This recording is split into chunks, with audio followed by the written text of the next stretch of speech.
There's a lot of things that need unpacking at the moment. One of the interesting things that there are people going on television over the weekend calling Boris a liar. He may well be, but not necessarily about what they're saying. So they're saying he's lied about 17 parties. He claimed in Parliament that he wasn't aware of these parties. Well, that doesn't mean he's lying about them. If he wasn't aware of them, they may have taken place, and he wasn't aware of them. That doesn't mean he's lying. Now, they could have gone on right under his nose. I remember Boris from years and years ago, and he is a sort of person, all manner of things can go on around him, and he wouldn't be aware of it. That is the character that Boris has.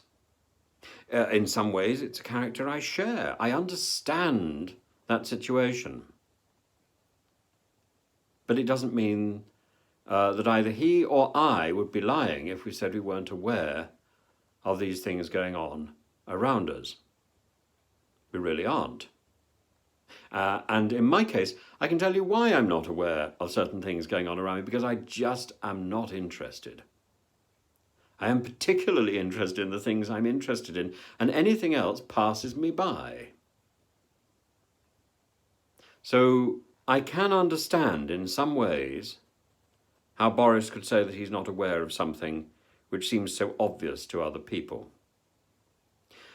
I am also aware that when Boris himself had COVID, he had to be caroled into his own office or into his own apartment or flat with chairs, because he had a habit of trying to come beyond the open door through which he would give instructions. And he would sort of forget what he's doing. Now, that doesn't make him a liar. On the other hand, it might make him a rule breaker. So he may not necessarily be a liar in this instance. He might well still be a rule breaker. And it cheapens the argument that particularly the Labour Party have got when they try and conflate these two things. Boris's understanding of the truth may be a little vague. It doesn't automatically mean that he's a liar. Boris's understanding of regulations may be a little vague. That doesn't mean he's a liar, but it may well mean that he's not keeping the regulations, in which case he is a rule breaker. This is important. Now, when we come to Keir Starmer and his drinking, he really was drinking a pint. Now, you can say he was doing this at his dinner while he was visiting a constituency. Maybe.